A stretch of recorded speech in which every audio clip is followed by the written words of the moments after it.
₹1 செலவில்லாமல் உங்களுக்கு ருத்ராட்ச வேணும்னா இந்த வீடியோவை பாருங்கள். ஆக்சுவலாக இது யார் கொடுக்குறான்னு பார்த்தீங்கன்னா, ஈஷா யோகாவில் ஒவ்வொரு மகாசிவராத்திரி அப்பையும் இந்த மாதிரி ருத்ராட்ச ஃப்ரீயாக கொடுக்குறாங்க. இதுக்கு போஸ்டல் சார்ஜோ இல்லை எதுவுமே நம்ம பே பண்ண தேவையில்லை, எல்லாமே ஃப்ரீ தான். கூகுளில் ஈஷா ருத்ராட்சான்னு தேடினாலே இந்த வெப்சைட் வந்துடும். லிங்க்கும் நான் கமெண்ட்டில் கொடுக்குறேன். இதில் பார்த்தீங்கன்னா அவங்களே மென்ஷன் பண்ணியிருக்காங்க, இந்த மாதிரி எனர்ஜைஸ்டு ருத்ராட்ச நமக்கு ஃப்ரீயாக அமுச்சு விட்றதா சொல்லி மென்ஷன் பண்ணியிருக்காங்க. நம்ம மைண்டில் என்னென்ன கேள்விகள் இருக்குமோ அதெல்லாம் இவங்களே வெப்சைட்டில் மென்ஷன் பண்ணியிருக்காங்க. மொதல் விஷயம், இது யாரெலாம் ரிசீவ் பண்ணலாம் அப்படின்னு சொல்லி கேட்டோன்னா அதுக்கு எந்த ரெஸ்ட்ரிக்ஷனுமே கிடையாது. யார் வேணால் ரிசீவ் பண்ணலாம், எந்த மதத்தில் இருக்கவங்க வேணாலும் அப்ளை பண்ணி ரிசீவ் பண்ணிக்கலாம்.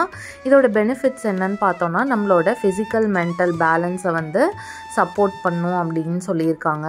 மெடிடேஷனுக்கு ரொம்பவே யூஸ்ஃபுல்லாக இருக்கும். அது இல்லாமல் நம்மளை சுற்றி இருக்கிற ஆராவை கிளென்ஸ் பண்ணுது. அதாவது நெகட்டிவ் எனர்ஜி எல்லாத்தையுமே தள்ளிட்டு நம்மளை சுற்றி பாசிட்டிவ் எனர்ஜி மட்டுமே இருக்கும்னு சொல்கிறாங்க. நம்ம எல்லாருக்கும் ஏற்கனவே ருத்ராட்ச பற்றி ஒரு சில ஐடியாஸ் இருக்கும், ஒரு சிலருக்கு நிறைய மித்ஸும் இருக்கும்.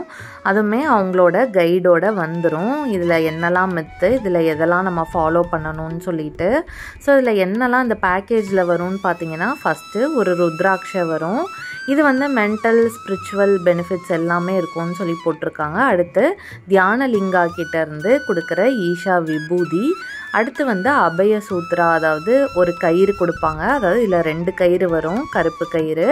அடுத்து ஆதியோகியோட இமேஜ் கொடுக்குறாங்க. ஸோ இந்த 4 ஐட்டம்ஸுமே நமக்கு போஸ்டலில் அமுச்சு விட்றாங்க. இது எல்லாத்தையும் எப்படி யூஸ் பண்ணணும், எப்போ யூஸ் பண்ணணும் அப்படின்ற கைட்லைன்ஸுமே அவங்க ஒரு பேம்ப்ளெட்டாக இதோடையே அமுச்சு விட்டுடுறாங்க. அதில் இருக்க இன்ஃபர்மேஷன் தமிழ், இங்கிலீஷ், ஹிந்தி, தெலுங்கு, மலையாளம்னு எல்லா லாங்குவேஜ்லேயும் இருக்குது. ருத்ராட்சன்றது ஒரு மரத்துலேருந்து கிடைக்கிது, நம்ம எல்லாருக்கும் தெரியும். ஏன் இதை சிவனோட லிங்க் பண்ணுறாங்கன்னு சொல்லி அவங்களே மென்ஷன் பண்ணியிருக்காங்க. இது ருத்ராட்சன்றது சிவனோட கண்ணீர் துளிகளை குறிக்கிறதா சொல்லியிருக்காங்க. அதாவது அவர் ரொம்ப நேரம் உட்காந்து மெடிடேஷன் பண்ணும்போது ஈவன் மூச்சு கூட விடாமல் இருந்தப்போ எல்லாரும் அவர் இறந்துட்டாருன்னு நினச்சாங்க. அப்போ பார்த்தா கண்ணிலேருந்து ஒரு ட்ராப் கண்ணீர் வந்தது. அதுதான் இந்த ருத்ராட்சன்னு சொல்கிறாங்க. அதுலேயே கீழே ஸ்க்ரோல் பண்ணோன்னா ருத்ராட்சக்கான ரெஜிஸ்ட்ரேஷன் பேஜ் வந்துடும். இப்போதைக்கு இது இந்தியாவுக்குள்ளே மட்டும்தான் டெலிவர் பண்ணுறதா போட்டிருக்காங்க. பட் நீங்கள் அவங்கள காண்டாக்ட் பண்ணிங்கன்னா அவங்க அதர் கண்ட்ரீஸுக்குமே அமுச்சு வைக்கிறாங்க. ரெஜிஸ்ட்ரேஷன் பேஜில் மேலேயே மென்ஷன் பண்ணியிருக்காங்க, நம்ம இதில் ஒருத்தர் ரெஜிஸ்டர் பண்ணோன்னா 2 ருத்ராட்ச அந்த பேக்கேஜில் அமுச்சு விடுவாங்கன்னு சொல்லிட்டு. இதில் நம்ம name, email, delivery address, zip கோடு, அப்புறம் நம்மளோட ஃபோன் நம்பர், இது எல்லாமே கேட்டிருக்காங்க. இது எல்லாமே நம்ம ஃபில் பண்ணணும். கீழே பார்த்தீங்கன்னா டேர்ம்ஸ் அண்ட் கண்டிஷன்ஸ் இருக்குது. எல்லாம் ஃபில் பண்ணிவிட்டு பாட்டமில் டேர்ம்ஸ் அண்ட் கண்டிஷன்ஸ் கொடுத்துருக்காங்க. இதில் ஒன்று நம்ம கம்யூனிகேஷன் ஈஷாலேருந்து ரிசீவ் பண்ணுறதுக்கானது. இன்னொன்று பார்த்தீங்கன்னா, நம்ம கரெக்டான அட்ரஸ் கொடுக்கலன்னா திரும்ப போஸ்டலில் அவங்களுக்கே அமுச்சு விட்றதா போட்டிருக்காங்க. ஸோ இதை நம்ம கன்ஃபார்ம்னு கொடுத்துட்டோன்னா அடுத்து ஓடிபி என்டர் பண்ணுற மாதிரி கேட்கும். இந்த பேஜில் ஓடிபி வர்றது வரைக்கும் வெயிட் பண்ணுங்கள். நம்ம ஒரு மொபைல் நம்பருக்கு ஒரு டைம் தான் ரெஜிஸ்டர் பண்ண முடியும். ஸோ இப்போ ஓடிபி வந்துருச்சு. அதை கிளிக் பண்ணதுக்கப்புறம் டெலிவரி அட்ரஸ் கரெக்டான சொல்லி நம்ம ஸ்டெப் 1ல் ஃபில் பண்ண அதே அட்ரஸை காமிக்கும். எடிட் பண்ணுறதுனா இந்த பேஜில் பண்ணிக்கலாம். ஸ்டெப் 4 பார்த்தீங்கன்னா டொனேட்டுன்னு இருக்கும். இது ஆப்ஷனல் தான். நான் ஏற்கனவே சொன்ன மாதிரி இது ஃபுல்லாகவே ஃப்ரீ தான்.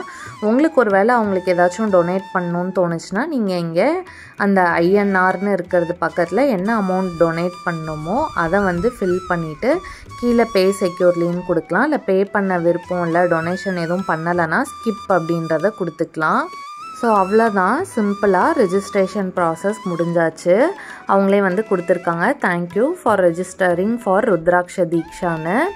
ஸோ அதுக்கு கீழே அவங்க மென்ஷன் பண்ணியிருக்காங்க, மகாசிவராத்திரி முடிஞ்சு தான் எல்லாருக்கும் டிஸ்பேட்ச் பண்ண ஆரம்பிப்பாங்க. அவங்களே மென்ஷன் பண்ணியிருக்காங்க, மகாசிவராத்திரி டைமில் மில்லியன்ஸ் ஆஃப் டிவோட்டீஸ் இதுக்கு அப்ளை பண்ணுறனால இது ஒரு சில மாதமாகவும் அவங்க அமுச்சு விட்றதை நம்ம ரிசீவ் பண்ணுறதுக்குன்னு போட்டிருக்காங்க. இதுக்கு ஃபிக்ஸ்டு டைம் பீரியட்லாம் கிடையாது. 2-3 மாதம் ஆகலாம், இல்லை 4-5 மாதம் கூட ஆகலாம். ஸோ இது எல்லாமே இந்தியா போஸ்ட் மூலமாக தான் அனுப்புகிறதா மென்ஷன் பண்ணியிருக்காங்க. இந்த வருஷத்துக்கான மகா சிவராத்திரி என்னைக்குன்னு பார்த்தீங்கன்னா மார்ச் 8ஆம் தேதி ஈவினிங் 6 மணிலேருந்து நெக்ஸ்ட் டே மார்ச் 9ஆம் தேதி காலையில் 6 மணி வரைக்கும் முழிச்சிருக்கணும். ஸோ இது வந்து ஈஷா மகா சிவராத்திரி ப்ரோக்ராம்ஸுமே நடக்கும். அதுலேயுமே நம்ம ஜாயின் பண்ணுறதுனா பண்ணிக்கலாம் ஆன்லைனில். இந்த வீடியோ கண்டிப்பாக உங்களுக்கோ இல்லை உங்கள் சுற்றி இருக்கவங்களுக்கோ யூஸ்ஃபுல்லாக இருக்கலாம். உங்களுக்கு தெரிஞ்சவங்களுக்கும் ஷேர் பண்ணுங்கள். இதில் ஏதாச்சும் டவுட் இருந்தாலும் கீழே கமெண்ட் பண்ணுங்கள். எனக்கு தெரிஞ்ச அளவுக்கு நானும் ஆன்சர் பண்ணுறேன். ஓகே ஃப்ரெண்ட்ஸ், அவ்வளோதான் இந்த வீடியோ. பிடிச்சிருந்தா நம்ம சேனல் சப்ஸ்கிரைப் பண்ணிக்கோங்க. தேங்க்ஸ் ஃபார் வாட்சிங்.